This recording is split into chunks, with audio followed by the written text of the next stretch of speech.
Maussan Televisión presenta. Can you describe the aircraft? As it's flying past, it's a long shape. A las 7, a la misma altura. Cannot identify. It has Como a las 7, 8 de la posición. the whole fleet of them. Look on the ASA. My gosh. That's not our LNS though, is it? ¿Por qué nos vienen siguiendo?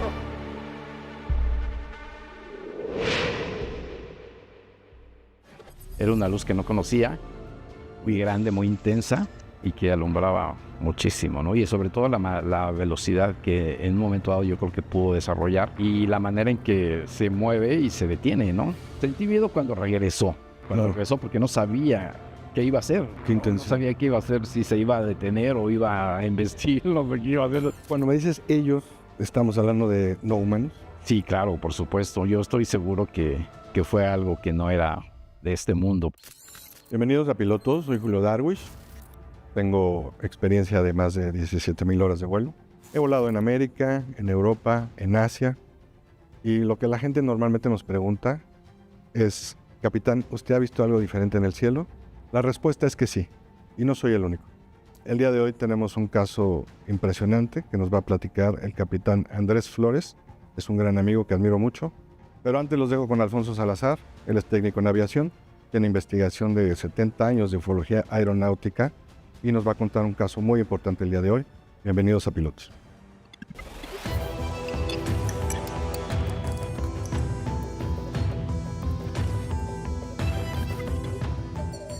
El siguiente caso que nos vamos a referir este día sucedió en el año de 1957.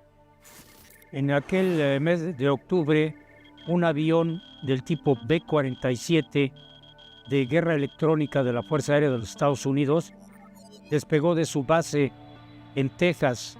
Tenía que realizar un vuelo alrededor de los Estados Unidos para hacer pruebas con todo el equipo que llevaban a bordo de ese avión espía de los Estados Unidos.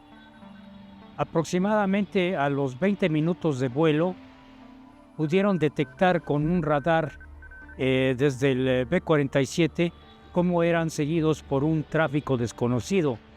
Inmediatamente se comunicaron con su base en Fort Worth, Texas, y solicitaron informes de que era aquel objeto que los seguía de cerca. Inmediatamente dieron informes a otra de las bases cerca de Idaho para que checaran si alguno de los aviones de la Fuerza Aérea Norteamericana sobrevolaba cerca del B-47, a lo que informaron que no, ningún tipo de avión de la Fuerza Aérea Norteamericana estaba realizando maniobras en ese momento. Se les ordenó que hicieran un giro de 360 grados para que pudieran observar aquel objeto que seguía de cerca al avión espía norteamericano. Y efectivamente, tanto el comandante como el primer oficial pudieron observar un objeto con luz blanca muy brillante, el cual seguía de cerca al B-47. Después de 30 minutos de estar siguiendo este ovni al avión espía norteamericano, se le dio órdenes al avión norteamericano que regresara a su base y que aterrizara, ya que también el combustible que tenía estaba a punto de agotarse. Fue en ese momento cuando el objeto volador no identificado se alejó a gran velocidad. Este caso se dio a conocer en diferentes periódicos en México y en otras partes del mundo, y posteriormente se supo que formó parte del Libro Azul, el libro de investigación de fenómenos aéreos no identificados, conocidos como ovnis, platillos voladores, en los Estados Unidos, y que era parte de la historia de los ovnis con aviones en los Estados Unidos y sus archivos de la Fuerza Aérea. Bienvenidos a Pilotos, estoy con el capitán Andrés Flores, un gran amigo, una persona que respeto mucho y nos va a contar algo muy interesante el día de hoy. Bienvenido Andrés, ¿cómo estás? Bien, Julio, muchas gracias. Gracias gusto. por lo que dices de mí. No, bueno, pues Aquí es que es la verdad. Gracias, aquí a tus órdenes. Gracias Andrés. Yo conocí a Andrés, trabajamos juntos en una empresa. Fue mi jefe de pilotos. Y ahora ya se acaba de retirar. Tiene poquito que terminaste. Sí, 8 meses ya que... Qué a gusto. El 8 de noviembre ya estoy fuera. Qué bueno, Andrés. ¿Nos puedes contar un poquito de ti para más o menos la gente sepa tu trayectoria y ya hablamos de los casos? Sí, claro, con mucho gusto. Como cualquier persona normal, únicamente que pues, me incliné por estudiar para piloto, una carrera que me gusta mucho, adoro mucho. Y trabajé durante 47 años, o volé durante 47 años más bien. Empecé en la escuela y después mi primer trabajo fue en Pemex. Estuve en ejecutivo 10 años y ya después de ahí me fui a la comercial. Diferentes líneas aéreas, Aerocalifornia, Aviaxa, líneas aéreas Azteca, Aerunión, Connect. También estuve en lo que era Litoral antes y mis últimos tiempos en la empresa donde volamos juntos. Ahí estuve 19 años. Qué maravilla. ¿Cuántas horas terminaste? 31.700 horas de vuelo. Así es, Julio. Oye, Andrés, pues bueno, seguramente, y por eso estamos aquí, ¿no? Tienes casos muy padres que me estuviste contando y quiero que la gente lo sepa. ¿Con qué caso te gustaría empezar? Pues, ¿qué te parece si del primero que me tocó ver? Ok. Sí, el primero que me tocó ver fue precisamente cuando volaba para Pemex. Estábamos volando de Ciudad del Carmen hacia México. Era un avión no presurizado, o sea, no tenía un ambiente artificial dentro, porque volábamos a bajas altitudes, 14,000 pies, me acuerdo en aquella ocasión. Y veníamos hacia México en la noche, era un vuelo nocturno, y de repente a nuestro lado izquierdo apareció una luz muy grande. O sea, íbamos volando normal y de hecho íbamos platicando con otro avión que venía arriba de nosotros, más grande. Por radio se estaban ahí. Sí, veníamos platicando, veníamos en la misma frecuencia y platicando. ¿De dónde andan? Nos estaban buscando. No, pues estamos acá, o sea, ellos nos venían acá. Sí. Nosotros más lentos que ellos. Y en esto de repente así una luz, pero bastante fuerte, ¿no? Nos iluminó toda la cabina. Y yo no conocía, no existían las luces LED. Ya después cuando existieron las luces LED me di cuenta que era algo semejante, lo que habíamos visto. Te estoy hablando de 1985 más o menos. Ok. Sí, así una luz impresionante que nos deslumbró mucho. Entonces nos cubrimos y decimos, ¿qué es eso? No sabíamos qué eran. Claro. No supimos nunca qué era, puesto que era una luz muy fuerte. No la podías ver casi ni de frente, pero estaba así de frente y nos siguió por un rato. Nos siguió como por unos 40, 50 segundos y después se empezó como a alejar. Esa fue la impresión que nos dio porque se empezó a hacer más, empezó a alejar. Llegó un momento en el que se detuvo y pues no seguíamos avanzando obviamente y después al rato ahí venía otra vez. Ahí fue cuando dijimos, ¿cómo pasar? Claro. Y esta cosa nos puede embestir o alguna cosa así. Pero pues no, de repente vino y como que se detuvo a la misma distancia que venía junto con nosotros. Se detuvo a la misma distancia, nos siguió por otro rato y ya posterior empezó a ir ahí hasta que se perdió. En ese inter seguíamos platicando con el avión que venía arriba y está viendo lo que estamos viendo nosotros. Sí, nos iluminó toda la cabina acá también. Okay. Pero veníamos con una diferencia de 7,000 pies. Ellos venían 7,000 pies arriba. 21 y las dos, según ellos también les iluminó toda la cabina. Fue algo muy impresionante. Y sobre todo la luz, que nunca había conocido una luz así. Nunca había visto una luz de ese tipo. ¿Y reportan algo? Reportamos que si teníamos algún tráfico o algo, porque estábamos viendo una luz, y nos dijeron que pues que no tenía nada. No tenía nada. Qué raro estuvo. Sí. Estuvo impresionante. ¿Sentiste miedo? No, bueno, sentí miedo cuando regresó. Regresó porque no sabía qué iba a hacer. ¿Qué intención? No sabía qué iba a hacer, si se iba a detener o iba a embestir, no sé qué iba a hacer. De ahí fue donde sentimos miedo porque lo platicamos luego y sentimos miedo. Pero no, se detuvo más o menos a la misma distancia. Yo creo que nos observaba o no sé, después se volvió a ir. Yo creo que no es peligroso eso. Yo siento, a partir de ahí me di cuenta de que ellos tienen control de lo que están haciendo. Ellos saben lo que están haciendo. Okay. Y si nosotros tenemos un control sobre una nave, pues estoy seguro que ellos lo tienen todavía más. Sí, claro. Estoy casi seguro de que su intención no es mala. Yo creo que cuando se quieren dejar ver, se dejan ver. Entonces, cuando me dices ellos, ¿estamos hablando de no humanos? Sí, claro, por supuesto. Yo estoy seguro que fue algo que no era de este mundo, puesto que era una luz que no conocía, muy grande, muy intensa y que alumbraba muchísimo, ¿no? Y sobre todo la velocidad que en un momento dado yo creo que pudo desarrollar y la manera en que se mueve y se detiene, ¿no? Y Sí. nos va siguiendo. Que es algo que no podemos hacer con nuestras Sí, naves. no lo podíamos hacer nosotros. Sí, no podíamos tener ese tipo de luz en ese año. Iba en un vuelo con un avión pequeño, un Cessna 206, es un avión de 6 pasajeros. E íbamos a hacer los vuelos de paga de Pemex. Nos tocó ir a un lugar que se llama Laguna del Rey, donde hay una pista y junto hay una empresa.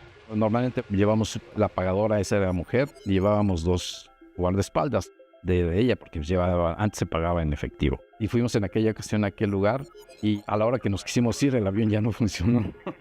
No quiso arrancar. Nos tuvimos que quedar ahí porque ya era tarde. Era un campamento realmente. Y pues en la noche hicieron una fogata, estuvimos ahí. Me platicaron de que una noche estaban así como en esa ocasión y que vieron pues, algo incendiándose. Ellos pensaban que era un avión o un helicóptero o algo que se había incendiado. Y eran como las 4 de la mañana, según me dicen. Y salieron en sus camionetas pues a tratar de auxiliar. Y cayó en la zona del silencio. Es un lugar muy padre, muy peculiar. Y hasta llegaron allá después de varias horas porque no sabían exactamente dónde había caído, pero pues ya no pudieron llegar porque estaba acordonada el área. Ah, sí. Habían entrado. Y entonces, según ellos, me dijeron que después con las pocas personas que viven en la zona, porque es un lugar desértico, que les dijeron que había sido un ovni y que pues, ya no los dejaron llegar. ¿En qué fecha fue, te recuerdas? Eso ha de haber sido como en 1982. Sí. Y eso no se supo. La zona del silencio. No, pues no lo dice, ¿no? Todo eso Sí. no se sabe. Así ha sido siempre. Y entonces a partir de ahí me impactó la historia que me platicaron, porque me llevaron al día siguiente, nos fuimos muy temprano a la zona del silencio, fuimos a conocer y efectivamente no hay ondas de radio. Te entierran las ondas de radio, no viajan por el espacio. Impresionante lugar. Y pues me pareció algo muy pues extraordinario. ¿Qué crees que sea? ¿Qué creo que sea? Anduve investigando, obviamente. Después Claro. de eso. Anduve investigando y según lo que comentan es que hay una estación extraterrestre abajo que supuestamente es la más grande en la Tierra. Intraterrena. Según hay varias, ¿no? Sí, sí, Eso sí. es lo que la gente platica. Sí, claro. Realmente a mí nada de eso me consta. Y que según esto lo hacen para que nosotros no los escuchemos a ellos. O no recibimos sus ondas. Entonces ellos absorben todas las ondas hacia ese lugar. Mira que eso no lo había escuchado, ¿eh? No. Está muy interesante. Mucho, mucho interesante. Eso es por la zona de Dulce, Nuevo México. La zona de silencio está entre Chihuahua, Coahuila y Durango, me parece. Ok, entonces Aparte, es creo, aparte, porque en Dulce está más por Juárez. Eso ya está. De Bueno, ahí sí no. Pero ahí también dicen que hay otra. Al lugar que nos llevamos nos fuimos en una que parecía un cerro, pero a la hora que nos acercamos era como una construcción y alrededor había todavía, ayer le hablé a mis hermanos para ver si me conseguían unos cilindros como de este tamaño, totalmente cilíndricos con una como radomo en la parte de arriba. El radomo es como lo que sale de los motores Sí. y brillaban. Me llevé como 6, los agarré y me los llevé y después cuando llegué a mi casa los puse imán y se pegaban. Pues eran piedras, pero tenían algo de metal. Qué interesante. Y ahí se quedaron. Ahí se quedaron en la casa de mis papás. Todavía no me casaba en ese tiempo. Ya después me casé. Sería bueno que los trajeras para que... Sí, caray. Todavía te digo, les estoy diciendo a ver si me lo encontraban. Uno de mis hermanos lo buscó y me dijo que no. Creía que sí, porque él dice que sí los vio. Pero pues no los encontró. Entonces los quería traer para mostrártelo. Pero Después... que los vieras, sigan los buscando. encontramos, sí, con mucho gusto. Sí. Pero bueno, desde ahí me empezó a interesar todo eso, pero me empezó a interesar como una manera de conocer, ¿no? No me introduje tanto en ello. Cuando me pasó lo de las luces, dije, caray, eso fue algo extraordinario, muy padre.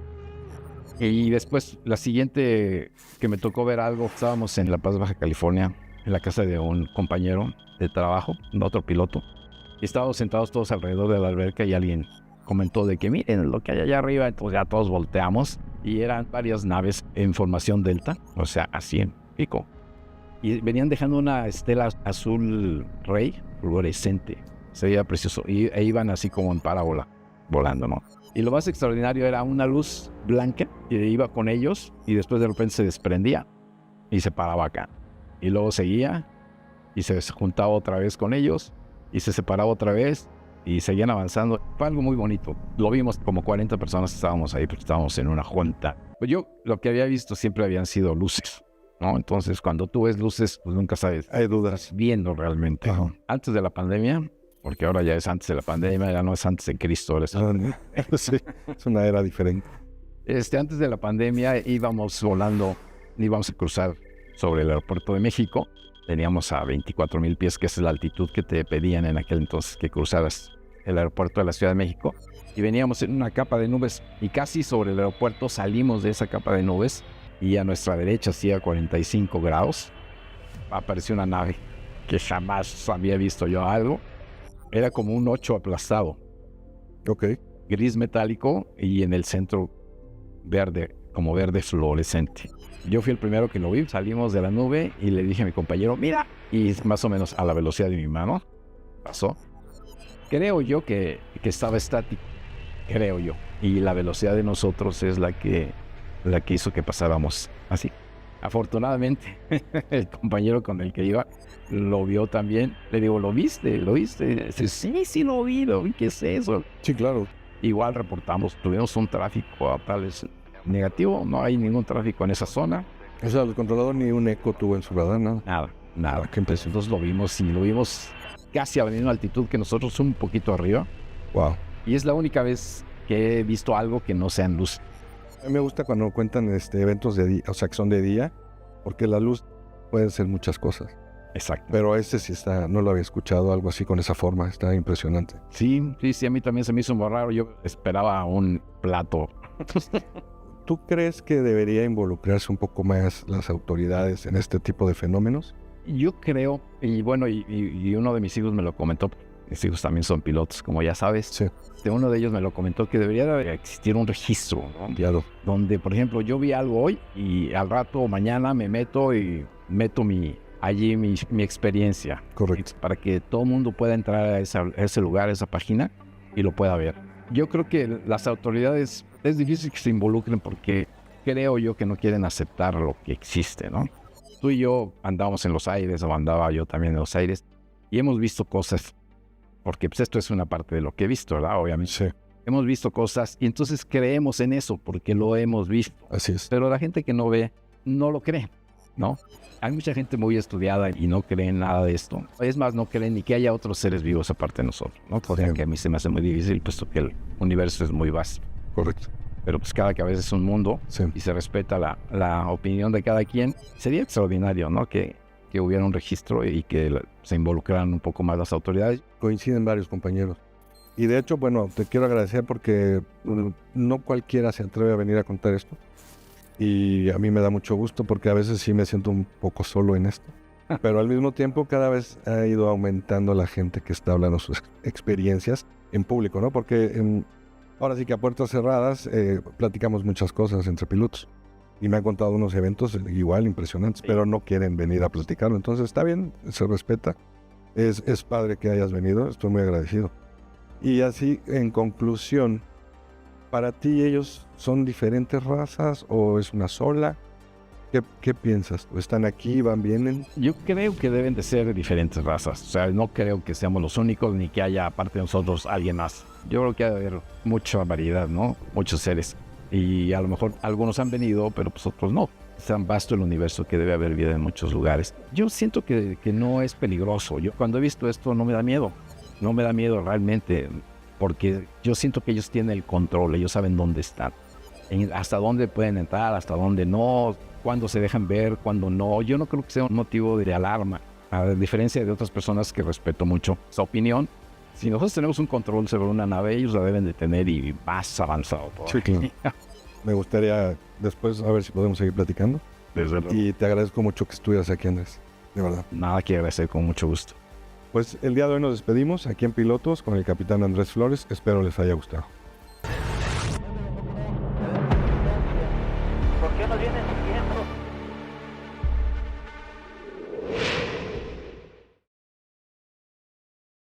Sintonízanos, canal 3.3 de Televisión Abierta Nacional, Maussan Televisión en vivo, en YouTube, y en el canal 485 de Easy TV. Maussan Televisión, buena televisión.